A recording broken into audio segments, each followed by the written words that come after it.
इतिहास की छह खौफनाक और रोंगटे खड़े कर देने वाली घटना है। दोस्तों, आज की हमारी ये वीडियो ऐसी सच्ची घटनाओं पर आधारित है जिनके बारे में जानकर आपके होश उड़ जाएंगे। आज हम आपको ऐसे अजीबोगरीब किस्सों के बारे में बताने जा रहे हैं जो आम व्यक्ति की सोच से परे है। क्या आपने कभी सुना है कि एक ऐसा इंसान जो भूतों की पहेलियों को सुलझाया करता था, लेकिन उसकी मौत खुद एक पहेली बनकर रह गई। एक ऐसी जगह जहाँ पर चुड़ैल आकर घर के दरवाजे पर अपना नाम लेकर पुकारती हो, या फिर एक ऐसी शैतानी किताब जिसे पढ़कर मानसिक संतुलन तक बिगड़ जाए। इन सभी रहस्यों पर से एक एक करके आज अपनी इस वीडियो में से पर्दा उठाएंगे। तो चलिए दोस्तों, बिना देरी के शुरू करते हैं वीडियो और जानते हैं इन सभी रहस्य में सच्ची घटित घटनाओं के बारे में जिसे सुनकर और देखकर आपके भी रोंगटे खड़े हो जाएंगे। Number 6, the crying boy painting. दोस्तों, एक ऐसे मासूम बच्चे की पेंटिंग जिस पेंटिंग को लोगों ने घर से निकाल दिया। मासूम बच्चे की इस पेंटिंग की वजह से लोगों के घरों में लगी आग के कारण पूरे शहर में इस पेंटिंग की चर्चा होने लगी। लोगों ने इस पेंटिंग को शामिल पेंटिंग का नाम दिया। जी हाँ दोस्तों, इटली के महान पेंटिंग आर्टिस्ट जियोवनी ब्रागोलिन के द्वारा बनाई गई एक रोते हुए बच्चे की पेंटिंग जिसे उन्होंने द क्राइंग बॉय का नाम दिया था। साल 1950 के दशक में इस पेंटिंग में उन्होंने इतनी जान डाल दी थी कि इसकी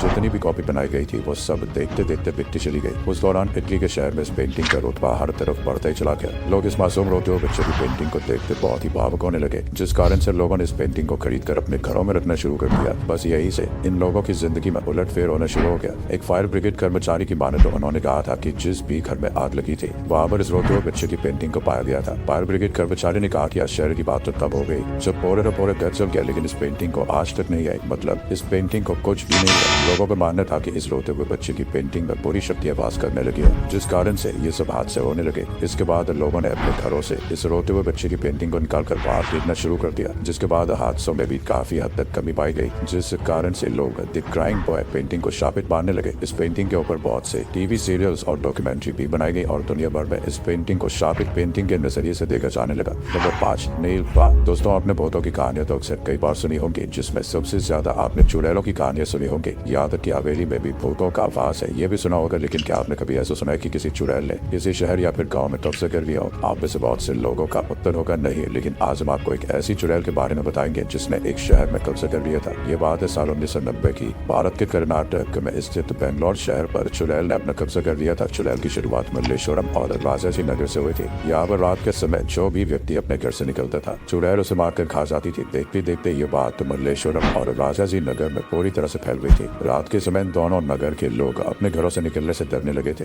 लोगों के मन में ये बात पूरी तरह से बैठ गया था कि अगर वो रात को बाहर निकले तो चुड़ैल उनको खा जाएगी। शुरुआत में जिसने भी इस बात को सुना वो मजाक बनाने लगा, लेकिन जब ये बात असलियत में सबूतों के साथ सामने आने लगी तो लोग भी हैरान हो गए और डरने लगे। जिसके बाद मल्लेश्वरम और राजाजी नगर में चुड़ैल की कहानी की बात देखते देखते पूरे बेंगलोर शहर में फैल गई और लोगों ने रात के समय अपने घरों से पूरी तरह से बाहर निकलना बंद कर दिया। चारों तरफ सड़कों चौराहे पर सन्नाटा सा छा गया, जिसके बाद चुड़ैल ने लोगों के घर में जाकर दरवाजे पर आवाज लगानी शुरू कर दी। एक बार एक दंपत्ति अपने कमरे में सोए हुए थे। चुड़ैल उनके कमरे के बाहर आकर उस औरत के पति की आवाज के रूप में आवाज लगाने लगी, जिससे औरत आवाज सुनकर खड़ी हो गई। लेकिन जब उसने देखा कि उसका पति तो उसके साथ सोया हुआ है, तब वो थोड़ा सा डर सी गई। जिसके बाद उसने अपने कमरे की खिड़की से झांककर बाहर की तरफ देखा तो उसको कुछ भी दिखाई नहीं दिया। तो वो पलट कर अपने बिस्तर की तरफ सोने के लिए चल पड़ी। अचानक चुड़ैल ने फिर से उसके पति के रूप में आवाज लगाई, जिसके बाद वो औरत डर गई और उसने जैसे ही नालीबाज शब्द कहा, उसके बाद आवाज आना बंद हो गई। इस नालीबाज शब्द को कहने के बाद चुड़ैल ने आवाज लगाना बंद कर दिया। देखते देखते ये नालीबाज शब्द पूरे बेंगलोर के लोगों को पता चल गया। तब लोगों ने इस नालीबाज शब्द का अपने घरों के बाहर लिखना शुरू कर दिया, जिसके बाद वहाँ पर चुड़ैल की आवाज आना बंद हो गई और हादसे होने भी कम हो गए। इसके बाद भूतिया जगह के रूप में नालीबाज शब्द को कहने लगे। इस नालीबाज शब्द पर कन्नड़ भाषा में एक फिल्म भी बनाई गई है और बॉलीवुड हिंदी भाषा में एक हॉरर मूवी जिसका नाम स्त्री था। उसकी कहानी इस नालीबाज जगह के साथ पूरी तरह से मेल खाती है। क्या आपने सुना है कि इस नालीबाग के बारे में? तो हमें कमेंट करके जरूर बताएं। Number 4, Gaurav Tiwari death and enigma. एक ऐसी मौत की घटना जो आज भी एक पहेली बनी हुई है, जिसने दिल्ली जैसे बड़े शहर में द्वारिका सोसाइटी को भी हैरान करके रख दिया। एक ऐसा व्यक्ति जो भूतों से नहीं डरता था, भूतों के बारे में काफी जानकारी रखता था, जिसे लोग पैरानॉर्मल एक्सपर्ट कहकर पुकारते थे क्योंकि वो इंडियन पैरानॉर्मल सोसाइटी के सीईओ थे।